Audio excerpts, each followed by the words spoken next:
Hello and welcome to the Violent Waves podcast. You're on the third episode. I am Fiendly, and with me today are a couple of guests that I'm meeting for the first time. I'm Miko. I like the men. I do the gay shit. It's how I do. I don't know. What's up? How you doing? Hi, I'm Garr. I'm a dog. Oh yeah, I'm also a dog. That's the other thing. Oh, I feel outnumbered by carnivores. We all furries up in this piece. Yeah. Well, I mean, I mostly just drink Pepsi, so I don't know if that counts as a vegetable or a meat, but it's probably neither one. Now that's an interesting topic. We're getting ahead of ourselves, though. But I am a vegetarian, for the record. Much in line with my fursona. My fursona is named Fiendly. I've been talking to you through my fursona for all these years. LP followers. I'm very sorry to reveal this to you. I mean, but I'm not honestly shamed. Statistically, 80% of them are furries anyway. It's true. Yeah, you're really not wrong. There's two things I've learned about LP in the past couple of years. First one, everyone is trans. Second one, everyone's a furry. So many furries. 100% true, and I honestly love it. I love that fact about the LP community. Being both those things myself, so. It's a nice community. Yeah, shockingly so. The LP community is very intimidating to a lot of outsiders, I find. But once you get into it, it's among the more accepting things you're going to find. Yeah. It wasn't always that way for furries. That's for sure. I will tell you that the one thing on my essay rap sheet, the one time I was banned is because I was a furry. So, yep. Yes, I agree. Lizard Wizard faced the same permaban situation there. Okay, so he literally went and made a thread in PYF called Post Your Favorite Anthro, so he kind of did that to himself. No offense, man. I'm sorry. Yeah, it's still not cool, but it's... You set yourself up for failure, and it just happened. He threw rocks at the hornet's nest. I went under an alias for the longest time on SA. I've actually been around Let's Play since just after it became a subforum, like a couple of months into it. Oh, so you technically have me beat then. Yep. Yeah, I believe you're the most experienced LPer here. I don't know if experienced is a good way to put it. I've definitely put out more videos than you have. I have put out 2 LPs. And neither of them finished. 3. I forgot about Slow Beef's.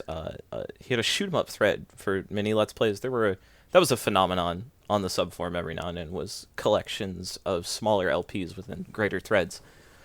And I did one for that was all subtitles, and subtitles are awful, and I'm never doing them again. There we go. Yeah, I've also never done subtitles, and I hope never to. I also participated in that thread though, the shoot 'em up thread.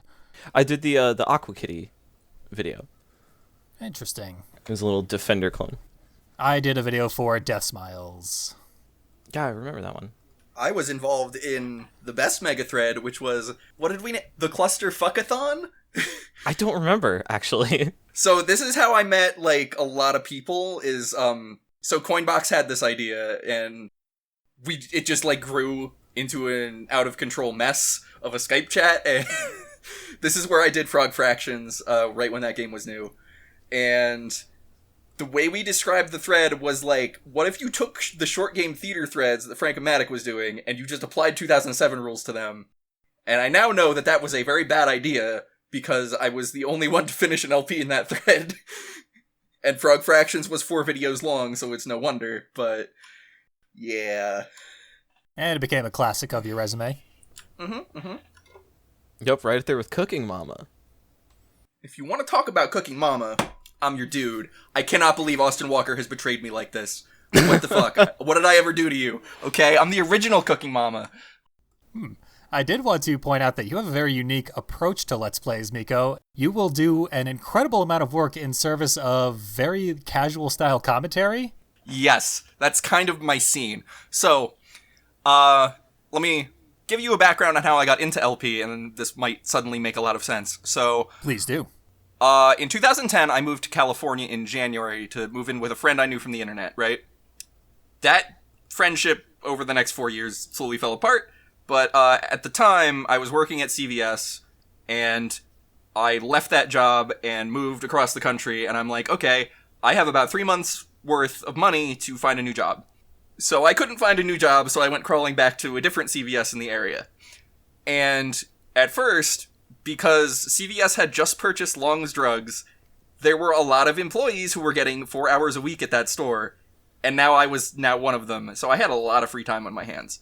So at that time, I discovered LP, and I started watching whatever I could, and I found Doc Roosevelt and his lovely experience, and I found his San Andreas LP, which I am now LPing. Redoing in his stead. So, the thing about Dr. Roosevelt and Cherry Doom and Drackle and all of them was they LP'd like they were just friends shooting the shit. And that's really what I was looking for out of LP. And that's not something a lot of people do. And that's like, I can't really watch video LPs anymore unless that's what you're doing. It's like not interesting to hear people be informative anymore. You know what I mean? So that's what I aim to do, because that's what I like. And that's my story, and I'm sticking to it. Yeah, I get that. I'm definitely coming around that way. I still do like informative Let's Plays, but stuff like your podcast style LPs are... Yeah, like, informative is still good. Like, I'll watch Super Great Friend all day. He's, like, the most informative LPer out there. But he's also really funny. Most people who are informative are just, like, really informative, and they don't really come with the comedy. It's kind of very rare that you get both. Like, Chip Cheesem can do it. Super Great Friend can do it. Not a lot of other people can, you know? Yeah, absolutely. From the very early days of LP, there's been a strong delineation between humorous and informative. Mm-hmm. Yeah, it requires a very specific approach to make it really interesting and informative at the same time. That's why I never tried. Exactly. Can't fail if you don't try. Oh, God. Just ignore that burp. Don't worry about it. That what? I'll salvage it in editing. Do that. Editing will just make it go away.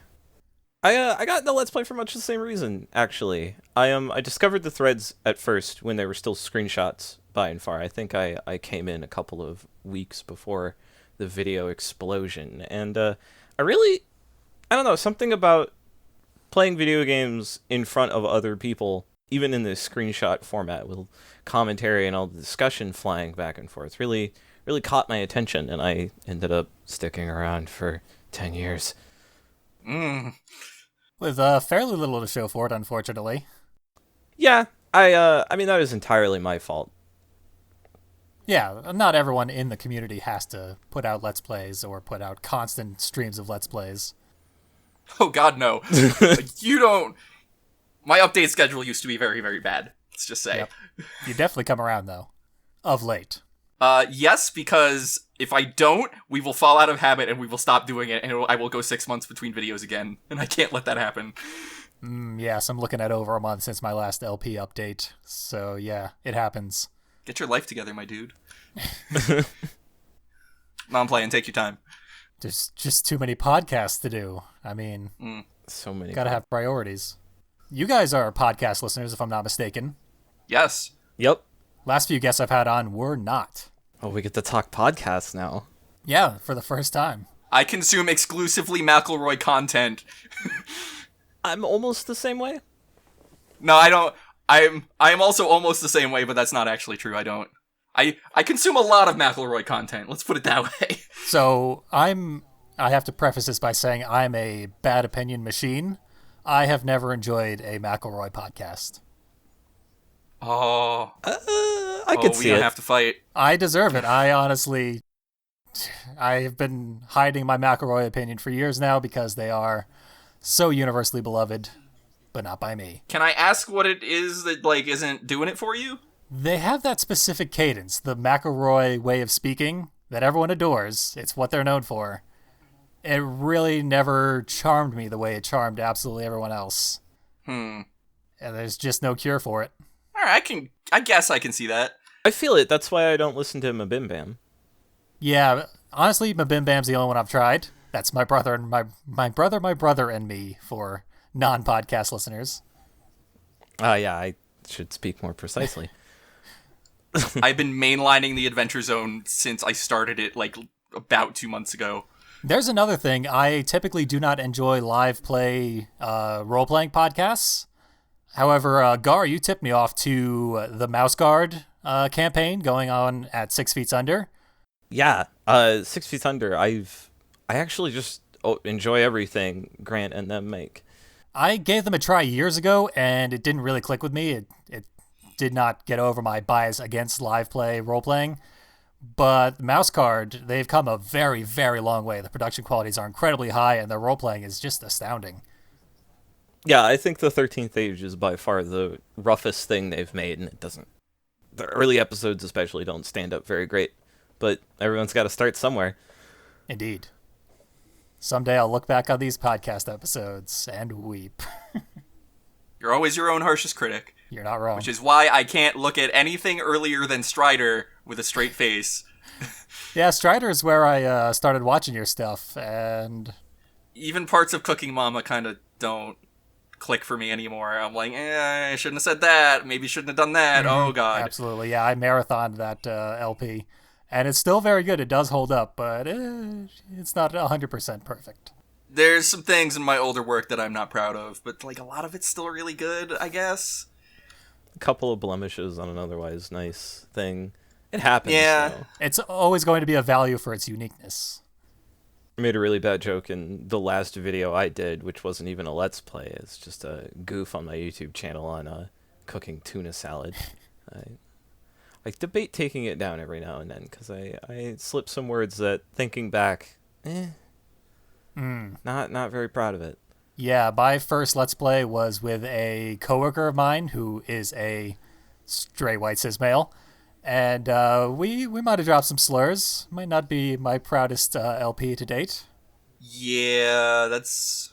If I could just like easily go back and like remove those from my videos, I totally would. I do remember I saw in a casual Let's Play thread, Danaroo, that guy, he was making fun of like YouTube commenters, and he dropped the F slur, in their voice, like mocking them.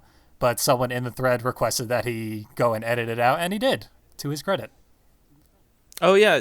Denario and Grace have been really good about that stuff whenever it comes up. Because it's come up once or twice with them. It's always good to see. The LP community in general has come around to be very queer-friendly, probably from the extreme prevalence of queers. Yeah, you could say that. I think they also learned from some mistakes made in the subforums early past. Because there were some incidents. I was... or fortunately not around for the actual events in question, but there were some problems and people were made to feel really unwelcome, and I think the subforum really grew after people sort of took their sides on that issue. It was I'm not even going to drop usernames. It's try not to call people out just for not my story, just for the sake of it. But I am very interested in what you're talking about. I'm not familiar with this event. Yeah, I'm not sure I know this either, so go ahead. It was right before, really just, someone was making a Let's Play, and the subforum just constantly questioned their gender in the thread. Just constantly questioning it, and eventually it drove them away. This is a person we probably wouldn't recognize if we were more recent podcast or Let's Play fans. I don't know, honestly. After all that happened, it left kind of a bad taste in my mouth, and I started just being very selective as to what threads I followed in the subforum until the Pizzone split. Right. Which was very recent. Mostly followed Miko and crew. Yes. What are you guys' general thoughts on the Let's Play Zone? I meant to ask that to my last guests who are not on the Let's Play Zone, but it slipped my mind. So, fire away. Thoughts on the brand new LP forum. I do like it. I do miss all the extra views I was getting from SA, which is a much bigger community, but them's the breaks, Yeah, that's definitely an issue with LP Zone, is that it has not taken off yet. Yeah, and discussion is a lot slower, but I like it as a whole. It feels much more welcoming, maybe because it doesn't have the baggage of being attached to a larger forum. Right, and it's not running on, like, fucking V-Bulletin 2. Oh my god. Yeah. And Something Awful has always had hate issues, to put it bluntly. Yes, you could say that. Yeah. Every single time I have clicked on the Comedy Goldmine, where they archive all the best threads in Something Awful, there is a brand new, overtly transphobic thread. Goldmine for everyone to see forever. That is not something you'll see on the Let's Play zone, and it is all the better for it. Absolutely. No, because I'm pretty sure you get fucking banned. I would certainly hope so. Has not come up yet, but I hope that's how that would go down. I was actually very concerned about how this podcast would be received, knowing my general YouTube comments, which I turned the notifications off on YouTube because they are not often of a very high quality. I was fairly certain I'd have to just shut down all the comments and direct all traffic to the LP zone. But luckily, the YouTube comments have actually been very positive so far, so YouTube comments are doing better than your typical SA thread. Not a good sign. Yeah. That's wild as hell, because my YouTube comments are like spam. It's just like fucking Russian girl accounts saying, I love you, click here to see my webcam. And I'm like, about that. Not really interested in that kind of thing. Sorry. Yeah, I got the best spam comment I've ever gotten on the most recently posted video, which was a comment that just said, I love you, from a user named Girl. Yes, I got that same one. That's the one I'm talking about. Glorious. Girl is getting around. Mine had a link to like a webcam site that almost certainly would have given me a virus if I clicked on it. Well, now I feel left out. All I get are people telling me I'm bad at Destiny. Well, are you good at Destiny? No. I mean, they're telling the truth, but... Alright, well... I haven't played that game in over a year, and they're still doing it. See, on my most popular video, I have the comments that include things like, your voice sounded gay as fuck, which I have loved. Like, YouTube added a love option that creators can put on comments. I clicked that for that comment, because I actually do honestly love it. Hell fucking yeah. Very proud of that one. But I don't always want to see that. I'm not always in a good enough mood to laugh that off. Yeah, YouTube comments have gotten better in the last, 3 years, but they're still pretty odious. Mm-hmm. Luckily, I don't get a lot of traffic anymore because I've stopped posting on SA, so I don't really get that many YouTube comments. And if I do, they're from people I literally know from SA, who I can confirm are good people, so... Or weird furries. Or both. Yeah, those aren't mutually exclusive. That's true. It's absolutely true. I'm just really hoping the LP zone comes around because I would like to post exclusively there. I'm probably going to go back to cross-posting threads in the near future. I'm not going to because... at this point, I have no... I'm sorry for talking over you. It's alright. At this point, I have no interest in really going back to SA. Like, I've kind of made a clean break, and I don't want to undo that. Yeah, same. More or less. I would have to go back to being Kobold ebooks. I would have to cross-post constantly, and I'm too lazy, and it's not worth it, in my opinion. Yeah, I think I'll give it one shot for a thread, see how that turns out, and maybe I'll just dump SA entirely. I was planning to get intentionally banned before even the LP zone split.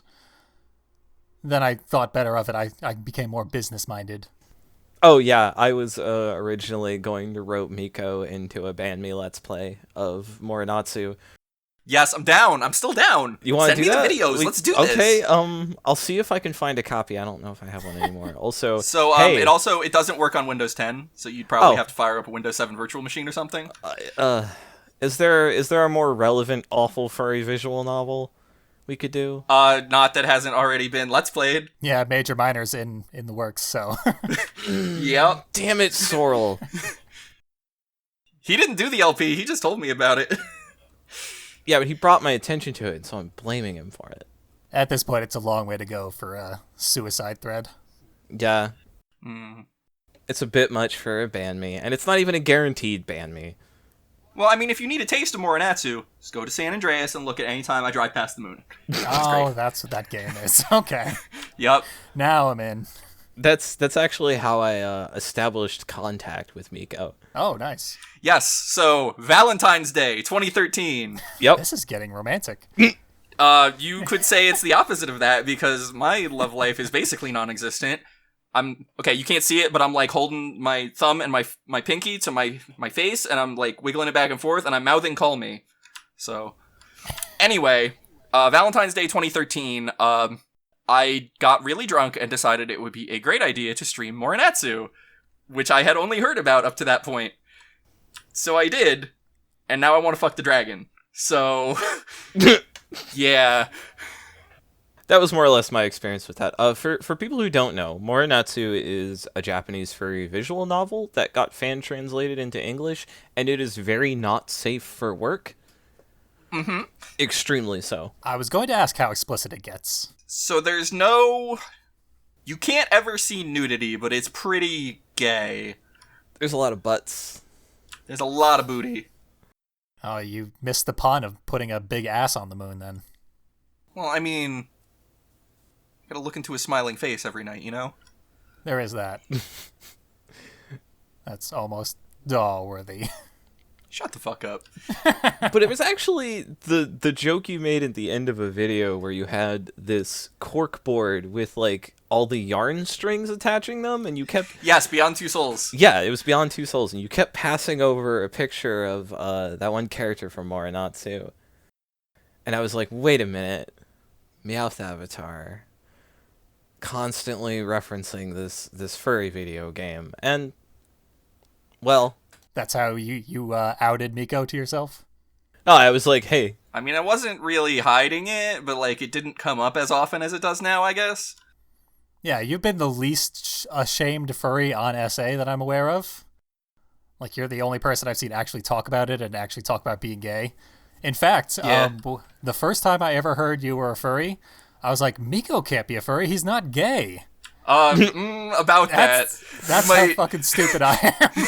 Yeah, no, I'm definitely, yeah. So. I said that as a non-gay furry myself. I'm very proud of myself for that. I mean, that's how it starts. It's a slippery slope to fur affinity, my friend. Oh, I rode that slope a long time ago. I signed up the first year that it existed. Pre-Dragoneer. You actually have me beat on that. Although, I was there when it changed hands. I do remember that. I was at the physical convention. I heard part of the conversation when they were talking about it at MFF. Huh. I wasn't there for the actual deal, but it was interesting. Yeah, I meant to ask, actually, do either of you frequent FurCons? We now know Garr does. I've never been. I go to whatever FurCons I can afford to go to, which until recently hasn't been any. I've sort of been on a dry couple of years, but recent changes in employment have opened up a lot of time. Nice. Mm-hmm. So, I live in New Jersey, which, strangely enough, has, like, zero furry scene? I don't know what's up with that. It's real weird. You'd think that the most densely populated state... I know, like, 4 furries from New Jersey. There's people that... But it's not a lot. See, I am in the New England area, originally from New Jersey, and yeah, I know tons of furries who are around here. You just got bad luck, my friend. I also live in the northwestern corner of New Jersey. So, yeah, it's Sussex County. There's nothing here. Fuck my life. I technically live on a sandbar. I mean, I know a lot of furries around here. There's a lot of furries in this weird... Frick, who's gonna come after me? I'm on Cape Cod. There's like one bridge to get here, and it's always clogged up. Good luck. Mm-hmm. It's gonna flood in the next 10 years. Anywhere you go, you're going to find a lot of furries for some reason. Like, there's no place that's completely dry. It's almost like anthropomorphic animals are a popular concept and have been for millennia or something. Weird. Yeah. It is good that we are on the other side of generic furry hatred out of absolutely every sector. Yeah, that was a tiring 10, 20 years-ish? Thereabouts, yeah, because furry first hit the scene in late 80s, and right around the exact same time hit a boatload of controversy because the chairman of the first FurCon was accused of advertising for it in a gay men's magazine, which did not occur. That never happened, but he was heavily criticized for doing so. Mm-hmm. I love the internet. Yeah. The internet. And ultimately, that is why furries have been hated for such a long time, is homophobia, basically. I mean, that makes sense. Yeah. As furry was originally sold to me, it was a sex thing. It was a fetish. And once I actually started, going to FurCons, talking to furries, doing furry shit, I realized it was a nerddom. It's not a fetish at all. There's definitely a fetish aspect, but There's that aspect to almost everything. yeah, 100%. I came up with this, realization on my own. Then I read an article about it shortly thereafter that really said it more eloquently than I had ever expected, and with all sorts of information cited. But yeah, any nerddom is going to have, Rule 34 all over the goddamn place. Yeah, and lately it seems like the internet is finally catching up with the reality of things, especially with the efforts furries have taken in the past couple of years to start adopting celebrities. Oh, that is on my fucking list, and not in the positive way. I can think of one or two positive elements of it. Or it's times it's happened. That's been good, but Yeah, there's definitely a positive spin, but yeah, for the most part, furries are very insecure because of the decades of persecution. And, Glad you did not go for the obvious joke. yes, I saw it and I drove right past, but thanks for making me do a Yui. You're welcome. The persecution we've all suffered. There it is. Yeah. Leads us to beg for acceptance from anyone outside of the furry community, and it is very sad to see. Like, furries, you are valid. You don't need the validation from outside sources. and you definitely don't need the weird inverted validation where you then try to weird out the normies that just accepted you. Mm-hmm. Yeah, please don't weird out the normies. Like, what are you doing? What are you doing with your life? Yeah, then that's the pushback for the people who don't want outsiders dragged in, keep furry weird and all that. See, it boils down to furry recruitment, which is a thing that a lot of furries engage in. They've got such little self-esteem that they feel the need to get everyone involved with furry when they're just not there. They may honestly be furry on some level, but they're not... They want to fight it on their own. Don't shove it down people's throats. Come on. Yeah. Yeah, the people interested will find it. Don't worry about that. Mm-hmm. And don't let the few times it's turned out good, like the lawyer recently, where it just turned out to be great. Don't let that be your model for every instance of dragging people in. They can't all be Andrew WK. Yeah. Yeah, like literally anyone who says anything positive about furries, they've got a persona now thrust upon them. They get dragged in kicking and screaming whether they want to or not. Mm-hmm. Mm-hmm. It's not a good look for the furry fandom in general, I don't think. That's my opinion on the matter. That's how I feel about it too. But I will say Chelsea Manning's persona is adorable. I don't think I've actually seen it. It's brand new. Yeah, this is a very, very recent development, from what I understand. I do a video aspect of this podcast, and it's on screen right now. Oh. Look at that. See it. I can't see it. That is great. Ooh, Thanks for breaking kayfabe, Miko. You know, breaking the fourth wall is like kind of my thing. You know what I'm saying? That's like what I do. and also on a more personal level, when furry recruitment is done between like friends and shit, that's borderline abusive. It's not friendly, to say the least. Yeah. Just celebrate your differences as well as your sames. I've actually participated in that, but only because my friend in high school asked me to help design him a persona. Oh, well, that's different. He was like, hey, that looks cool. I want to be a phoenix. Like, that's welcome. I have participated in it more aggressively, which I'm not proud of. Well, there's no judgment going on anyway. I hope not. It's been a long time. I know better. Trying to think, and I don't think I've done anything with that. Yeah, like, there's a general shame to being a furry that usually keeps people who know another person isn't a furry from talking about it at all. Yeah, no, I had that for a long time, and then at some point something changed, and now I just don't give a shit. Yeah, it sort of changes publicly and from person to person. Like, over the years, you can sort of tell how long someone's been a furry by how ashamed they are of it. Yeah. If you became a furry, like, mid-2000s, you hate yourself. You call yourself garbage on Twitter. Hey! Damn! How do you know it's mid-2000s? Which, by the way, you're correct. It was roughly 2003, 2004. I was middle school age. It's okay. My greatest shame was my introductions were DeviantArt fan art and To the Ranting Griffin, both of which I've outgrown and put behind me. No. We don't talk about 2. I was 13. Curse words sounded funny. I mean, you gotta warn people that fucker is still out there being an idiot. Best friends with Notch now.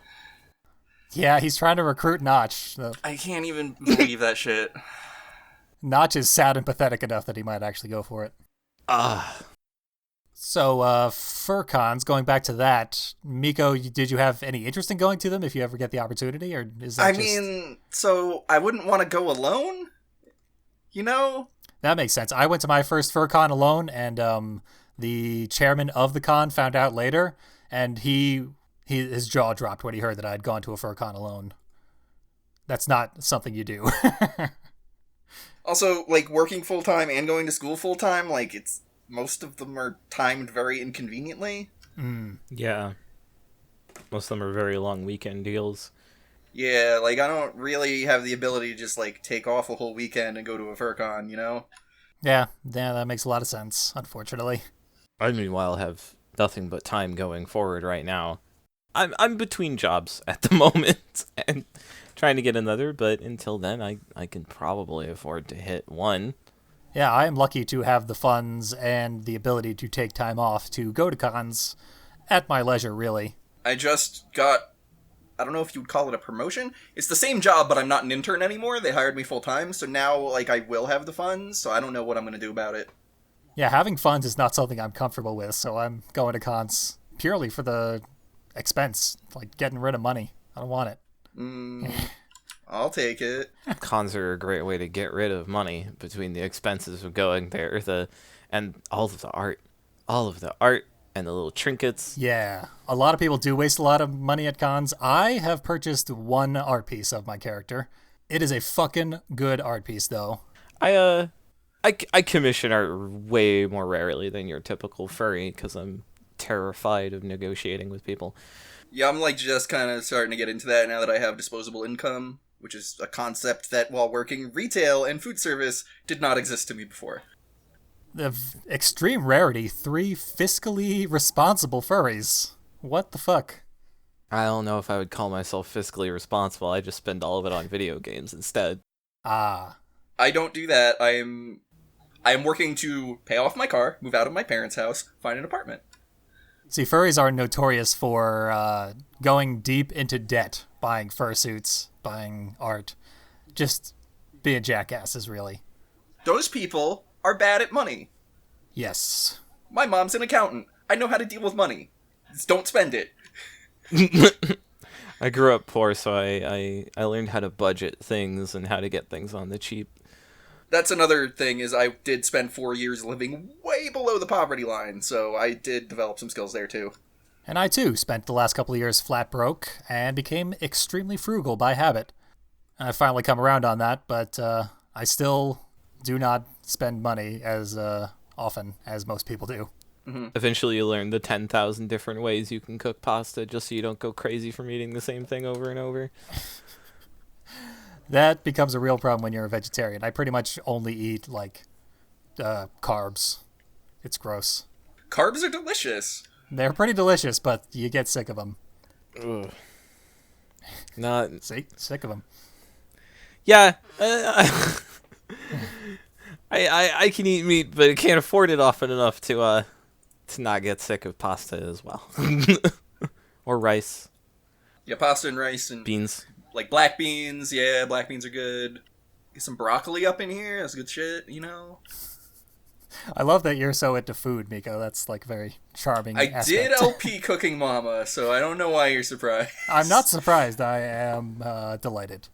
Mm-hmm. So here's what you might not know vis-a-vis the Cooking Mama is that so you know how like there's always a stereotype. Oh, it's great food that my grandmother made me. My grandmother is the worst cook in America. Impressive. She literally cannot cook. She would boil pasta for 30 minutes.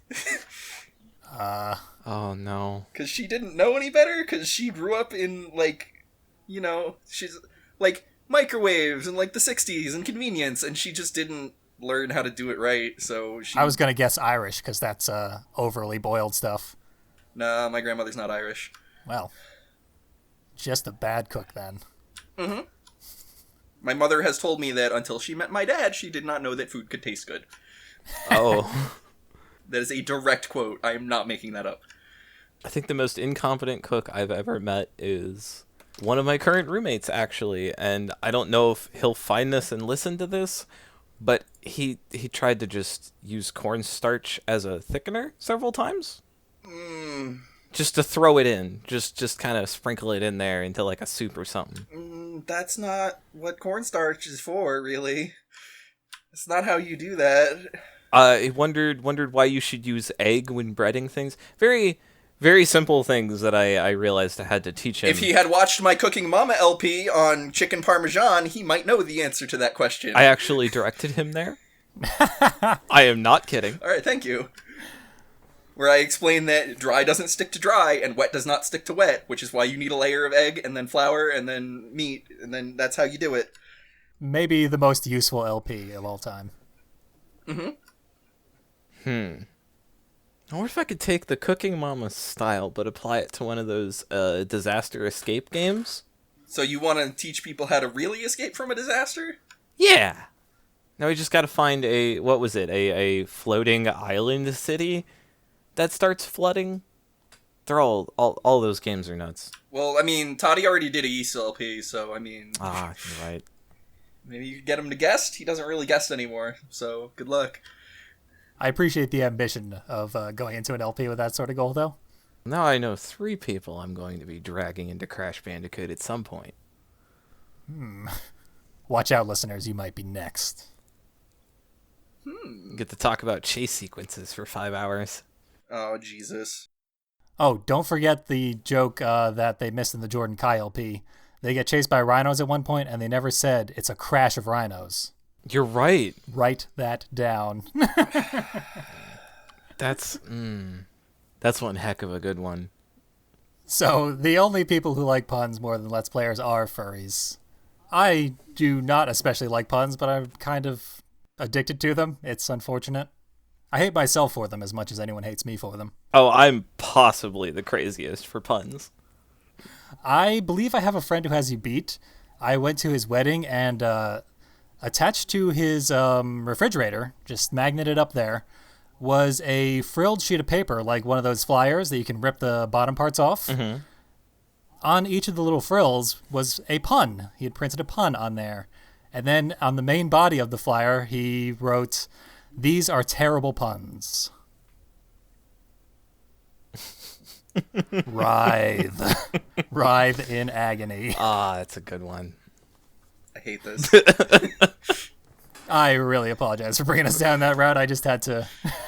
There's no. Had to share. I don't apologize. I get enough puns from everybody I know. I don't need this. I'm not about this life. I'm not sorry. I'm never sorry. I know. That's what makes it horrible. That's the mark of a good punster. Punisher. So, going back yet again to FurCons, that is one of the few things that brings me joy in life, going to FurCons. I met a lot of gay people at FurCons, of course. That's what you do in the furry fandom. Mm-hmm. Yep. And they were among the first people to ever, the first non-straight people to ever, be cool with me, allow me into a space that was not toxically masculine. And that was awesome.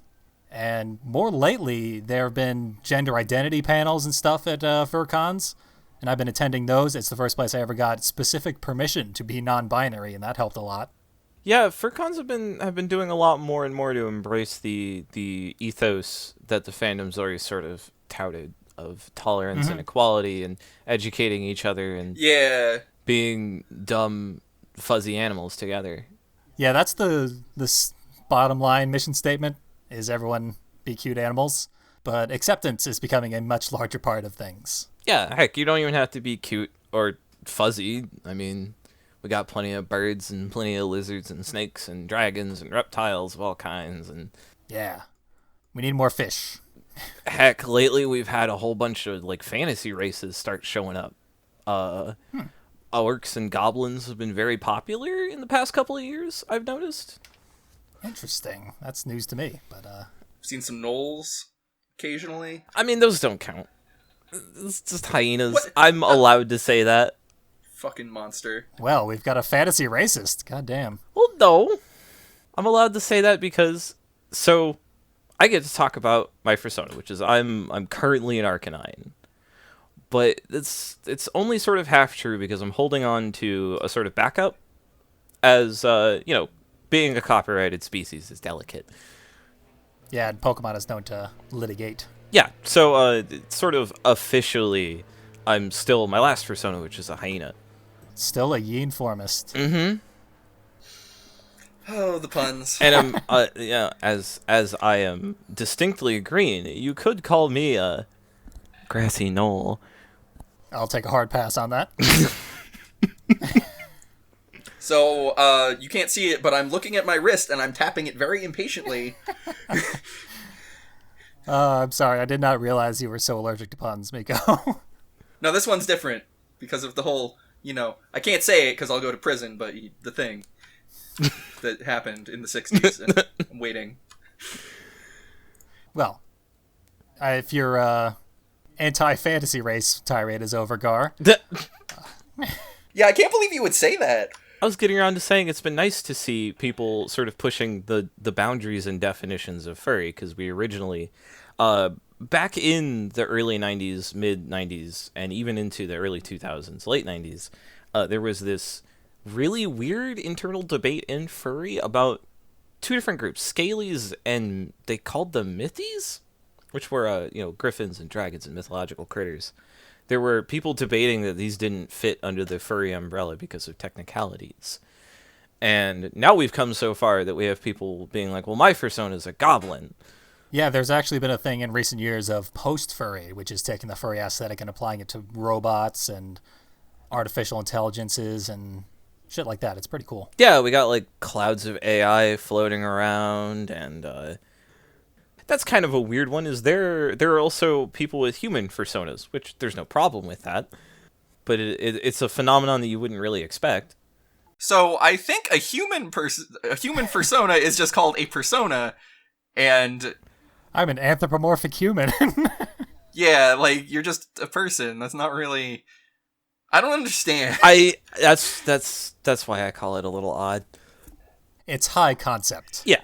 Well, like, that's the thing, is, like, in this age of, like, YouTube, where you get to be a creator and just, like, be a personality, like, having a persona and not a fursona, like, it's totally doable, but it's, like, I don't see the connect there, really, between the two.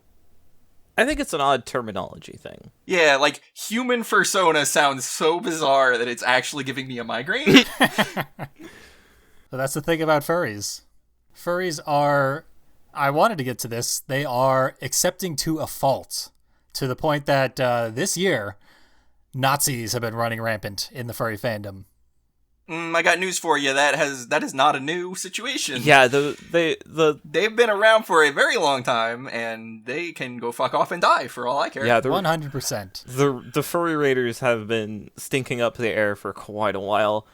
Yeah, that is true. I was familiar with the burned furs who were around back when the first FurCon was happening, so they've been there from the beginning.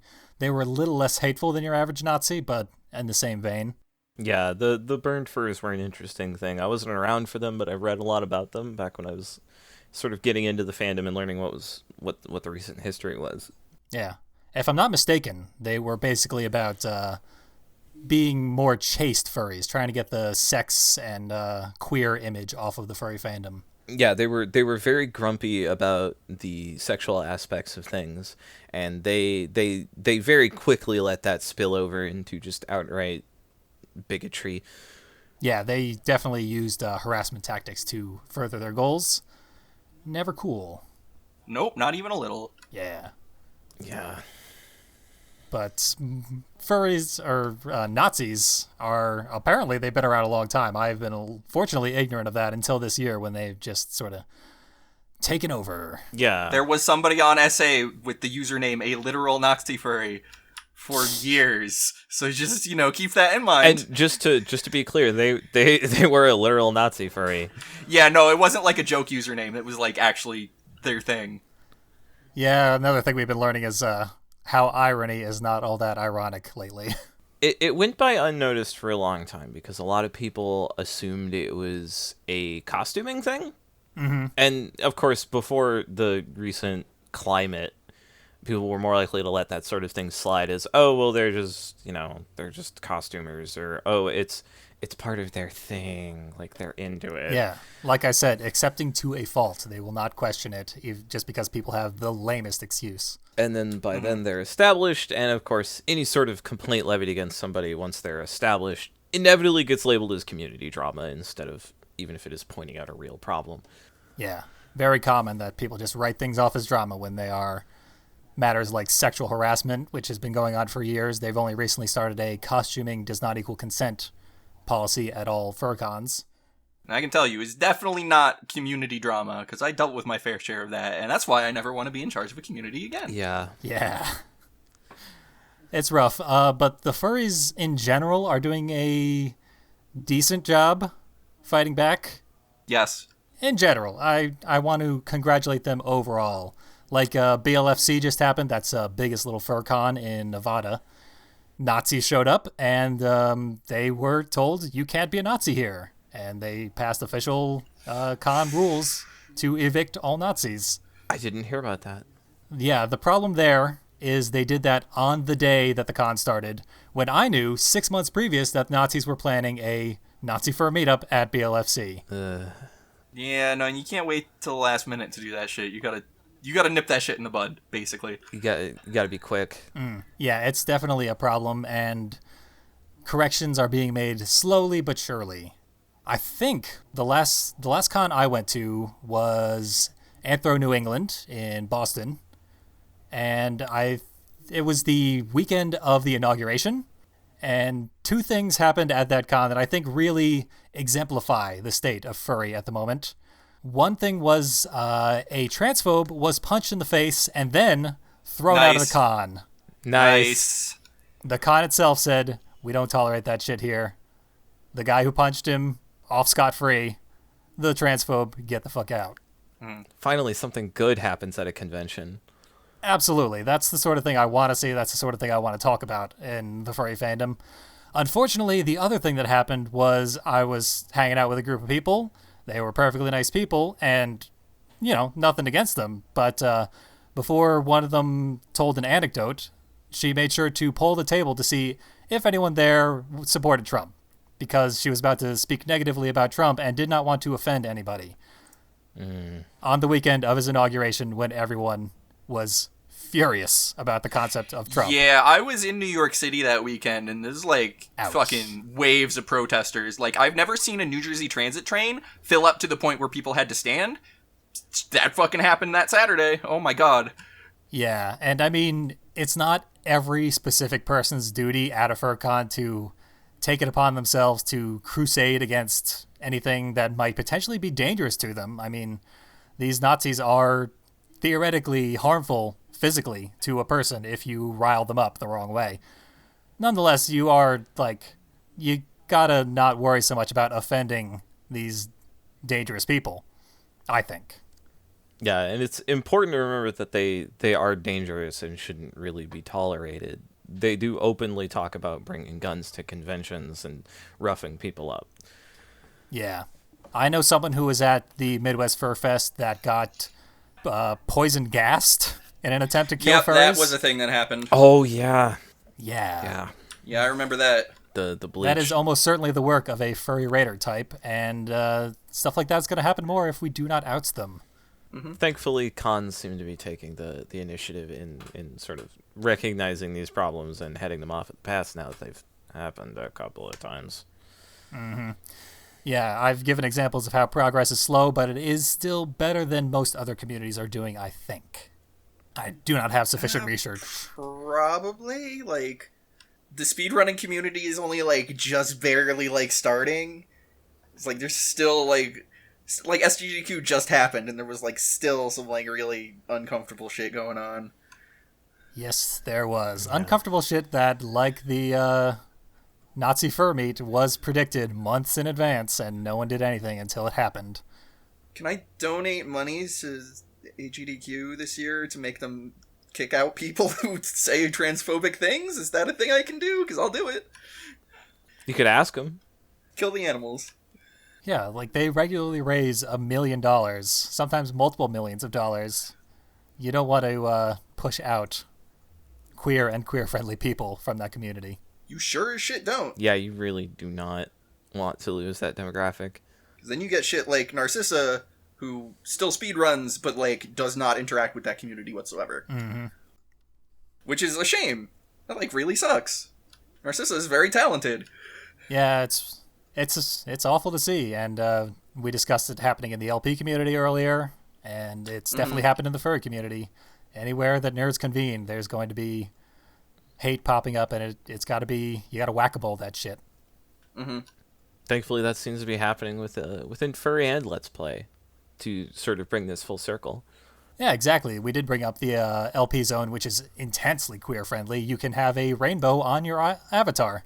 Yeah, I've got one right now. Yeah. I think I have one. I don't generally look at my own avatar that often. Can confirm, you do have a rainbow. Alright, yeah, I thought so, but I wasn't sure, and I didn't have it open. I just remember specifically setting that. Yeah, when I first started seeing those, I was very pleased. Yeah. All the queer-friendly threads, too. Nice community. Yeah. Yeah, specifically the LGBTQ thread, which caused this podcast to occur. Yeah, the only downside is that thread moves very, very slowly because the community's just not there yet. There's not that many people. Mm-hmm. Yeah. Sign up today. Yes, please. Come on down to the Pizzone. Post in my thread. Give me validation on my Let's Plays. I don't care if you accept me as a furry, but if you like my videos, we BFFs now. There's the old, please like me even though I'm a furry. Like, comment, subscribe. Just look for the worst posts on the Pizzone, and I'll be there. I mean, you're probably not the worst. Yeah, there's technically worse. I've got to work harder then. You'll get there. I'm not sure I've seen you post anything on the LP Zone, but I have seen you in the LP Zone Discord quite a bit. So yeah, I haven't posted really much at all. Really, I tend to forget forums exist. It's a big problem I have.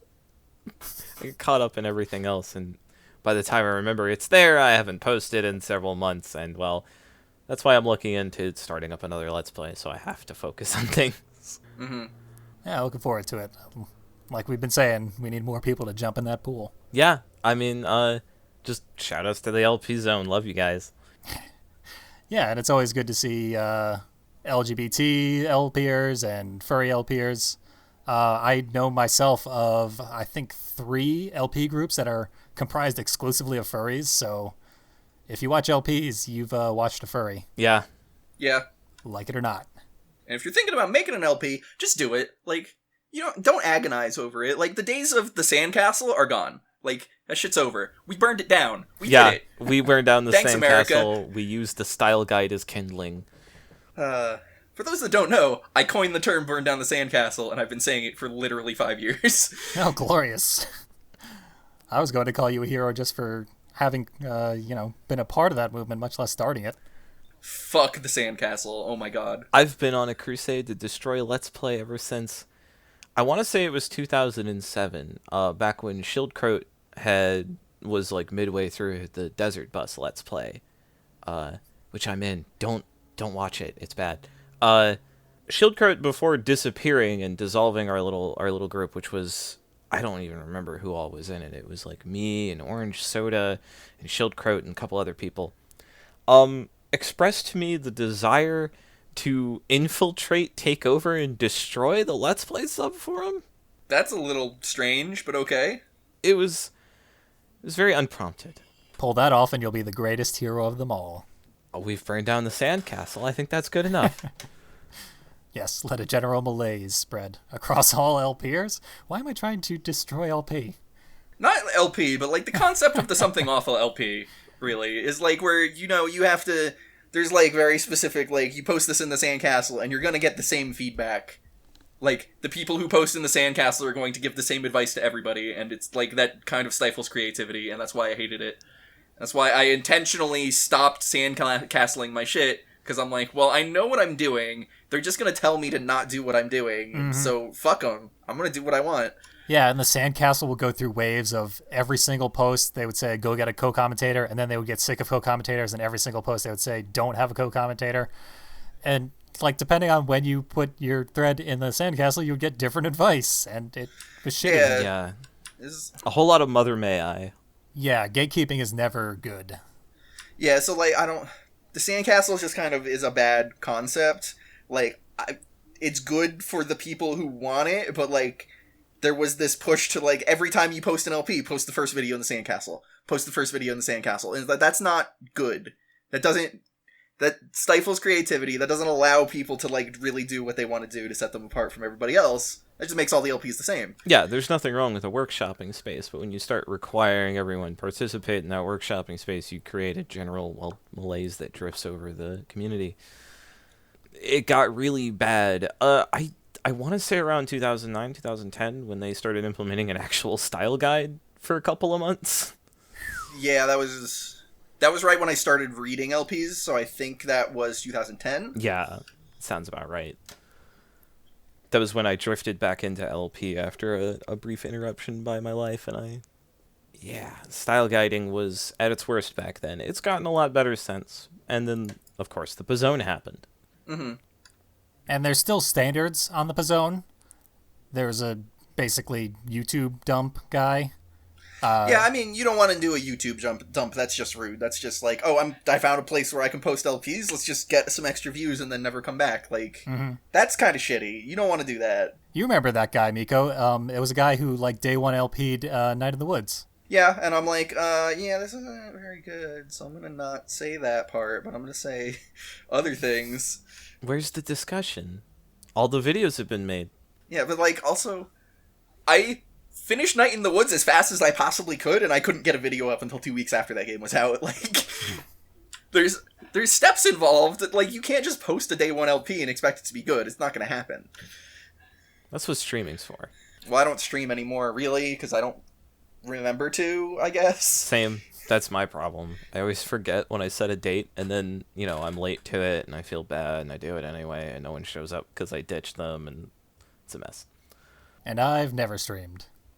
Nobody I know, like, tends to be around, like, right when I get home from work, and they show up, like, an hour before I have to go to bed, so it's not really conductive to streaming. It's a delicate balance you have to strike when you stream. I managed it for a year straight. 4 times a week, I would play retro games with an audience on stream. And that was fun, but I've never been able to manage that since. It was both a schedule and a situation that I think is just so very rare in people's lives between work and bills and whatnot. Mm-hmm. Yeah, totally. I can see that.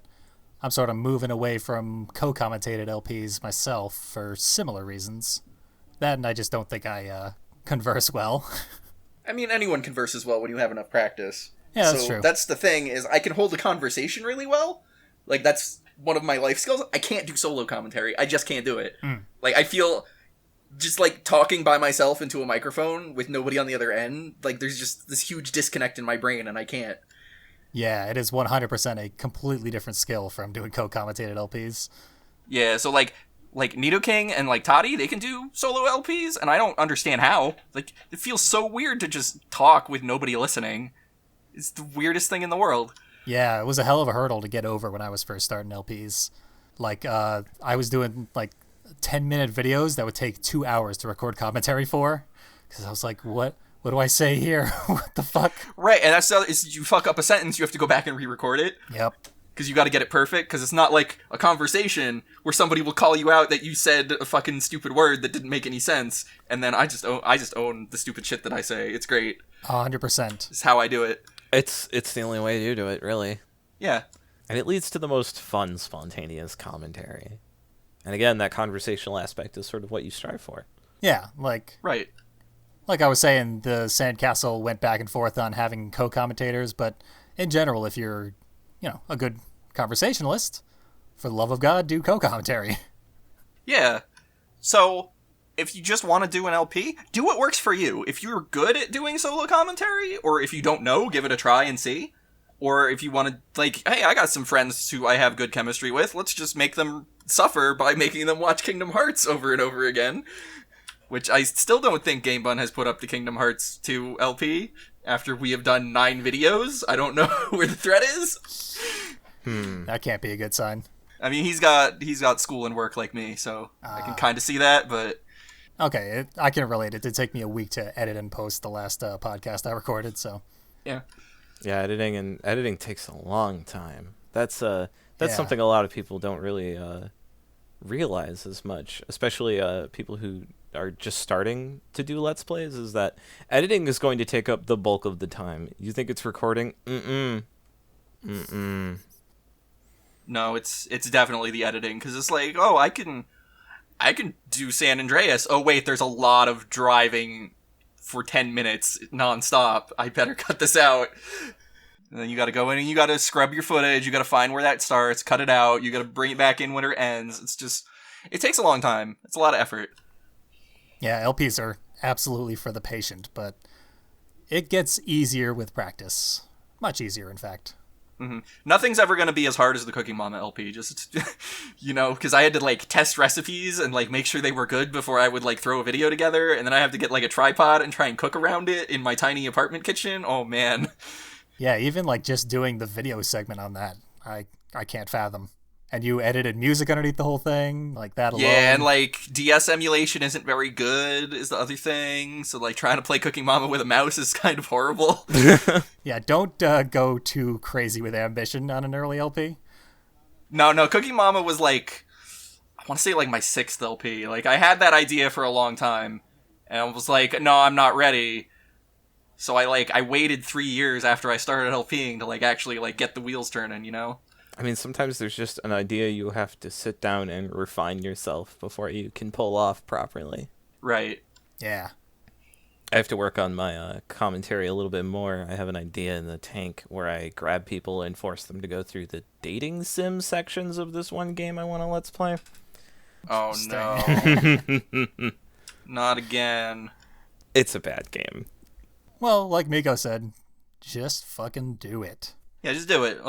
Doesn't have to be perfect. This is the same advice I gave you when you, the first time I ever talked to you, you came at me on Twitter, and you're like, wow, it's Miko and his crew have, a really good chemistry. I'm like, yo, come to the Mumble. And he's like, but I'm scared. I'm like, just fucking do it. What's wrong with you? And then I just fucking did it. And, yeah. Yeah. Next thing you know, I'm Let's Playing, I'm streaming, a Yeast game, and we're making, biker jokes. I think it was. I don't remember, but probably. I remember we tormented Vile Moon. I can't remember most of the jokes I've ever made.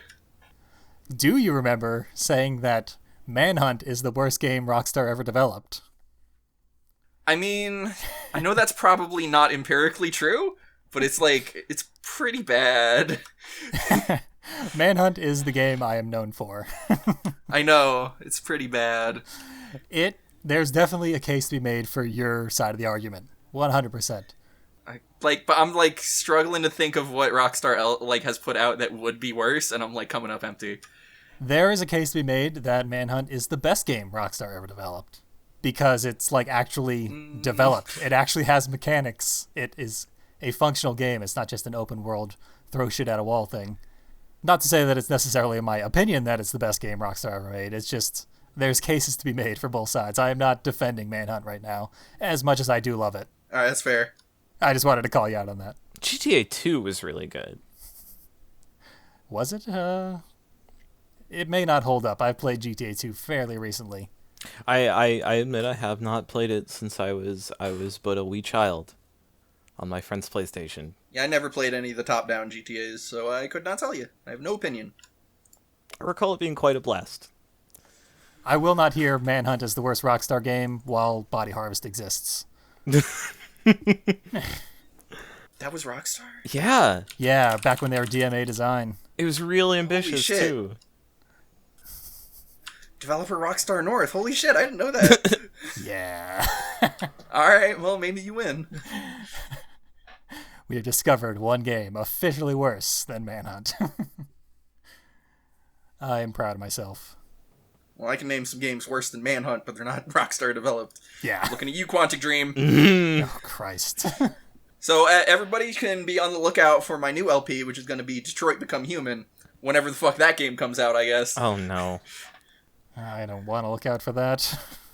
Well, you can also go back and watch my Beyond Two Souls LP, and some things in there I'm not super proud of, but it's still pretty good. As a whole, I think Yeah, that's a like- good LP, but there's some moments. Like, even in LPs where you're openly mocking the game, though, David Cage is a fucking war criminal of game design.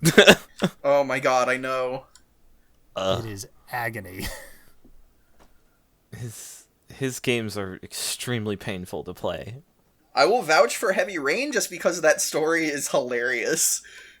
That's what saved it for me, is the story just being so stupid. It's like my infatuation with Kingdom Hearts, it's the same way. Heavy Rain is one that I can say I made it through an LP of. That's the highest compliment I can give it. Yeah, even That's fair. even with your commentary, I struggled to finish Beyond Two Souls. It's a bad game. I was mostly fueled by just how mind-wreckingly mad it made me. Because nothing that happens in it makes any sense at all. It's crazy. It's not even an interesting premise. Like, why would you make that game? There's no reason to make the game. Same can be said for all of David Cage's accidents. So what I've been saying for a long time is that Uwe Boll and David Cage should just switch places, because they obviously want to do what the other is doing. Yeah. Yeah. Hot take. But then also, Uwe Boll did make a video game, and it was very, very bad. Wait, what? He did? Was it Tunnel Rats, I think it was called? Ooh, I might be familiar with that. Is that one of those, what do you call them, FMV type games? No. Okay, I'm thinking of something else. Was that a war shooter? Sort of. It's just Was it's it a very MOBA? linear. Yep, it's... No, it's... Okay, Tunnel Rats 1968 was a first-person shooter developed by Replay Studios. It was developed before the movie Tunnel Rats by Uwe Boll. But also both were made by Uwe Boll. Huh. So Uwe Boll made a game, presumably so he could make a movie based on that game? I guess so. I guess I shouldn't assume that Uwe Boll only made a game to make a movie of it, but it just seems so Uwe Boll. It has a 30 out of 100 on Metacritic, so you know it's good. Uwe Boll did do the world a service in the form of punching out Lotax. That is true. And also, I will totally vouch for the Postal movie. The Postal movie is kind of okay. Yeah, I've heard it, of the Uwe Boll movies, has the least to hate. It's the most watchable, and it's got some bad things in it, but it's like, overall, it's just like, yeah, it's like how Postal 2 was. Whether or not that's your scene, that's up to you, because there are people who love that game and people who hate that game for various reasons, and either way is fine. The ultimate in grading on a curve. Mm-hmm. I think we've covered our video games and our Let's Plays. Miko, did you have anything specific that you had in mind when you were coming up with like a name and a persona and shit like that? I'm always curious about that sort of thing. My name predates anything I can remember, so I don't know what the fuck I was thinking. I've had this username since I was like probably 15. Actually, sort of the same with Fiendly. That's my first D&D character from 2002. So my fursona, so I was a furry for probably 10 years without a fursona at all. So trying to design one after being in the game so long was a real challenge. So mine's pretty generic. So You are a bit of a wolf, which Yeah. was previously the most popular species. so husky, first of all. Bit of a wolf. Secondly, wearing my WFMU sweatshirt, which I own in real life because I donate to that radio station and they gave me a sweatshirt. So that's where I'm at. It's a good look. It's a good sweatshirt. I like it. It has kind of shrunk over the years, and now I can't really wear it, but it holds a special place in my heart. So yeah, I had a persona that I jumped on board with both feet when I was sort of thrust into deciding all at once. I came up with a tiger. What are you gonna do, tiger? I've always liked feline shit, so there you go. Then I sort of retired from furry for a couple of years. Retigered. And thank you. But when I came back, I was like, not really identifying with this persona anymore. And so I switched to a goat, but heavily inspired by Baphomet and the H.P. Lovecraft character Shub-Niggurath, who both are gender-bending black goats of unfathomable power. Specifically, Baphomet is designed to represent all things, light and dark, good and evil, male and female, which is why it's a black goat with a male black goat with female breasts. My character has a white line across his chest and sort of reference to mastectomy scars. So my character is sort of meant to represent no gender. Okay, that's cool. Yeah. I'm down with that. And it's funny that I came up with that design and all that shit like years before coming out as non-binary. I mean, it's funny the things that you... Hindsight's always 20/20. Mm-hmm. Yep. It's clearly something that had been on my mind for a while. Mm-hmm. And vegetarianism goes well with the goat. It's enjoyable, and it's the first character I ever got art of. Well, that's great. Nice. I'm only just now getting into the buying art thing. I occasionally would get gifts from friends, but otherwise I'm still afraid of buying things from people. Anxiety's fun. Yo, 100% relate to that. There were a lot of artists I thought were really cool, and I was like, really want some art, but I really don't want to talk to them. It's really not so bad. It absolutely is not. They love being commissioned. It's like their job and shit. Yeah, and they will work with you if you are not sure on an idea. They will provide suggestions and stuff. It's pretty good. Mm-hmm. Be good to your artist, and they will be good to you. Yeah. If there's any advice to follow as a furry, that would be it. Awesome. Well, we've definitely accomplished something here. I'm proud of another episode. Another excellent episode of an excellent podcast. Oh, thank you so much. I am very nervous about doing this podcast still, but it's been going very well. It's fine. Don't worry about it. Yeah. Well, I appreciate your saying so, and I appreciate your being here.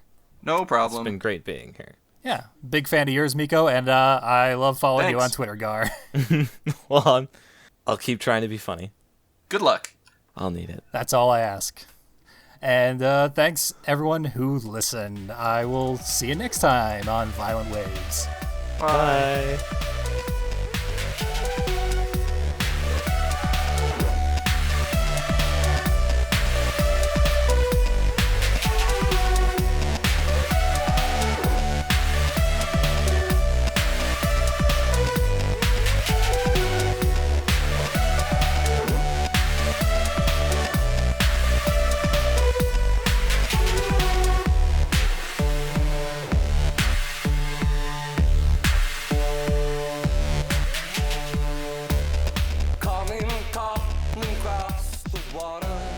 Okay.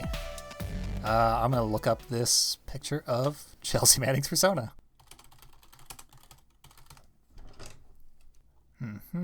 All the backlash against Chelsea Manning's persona.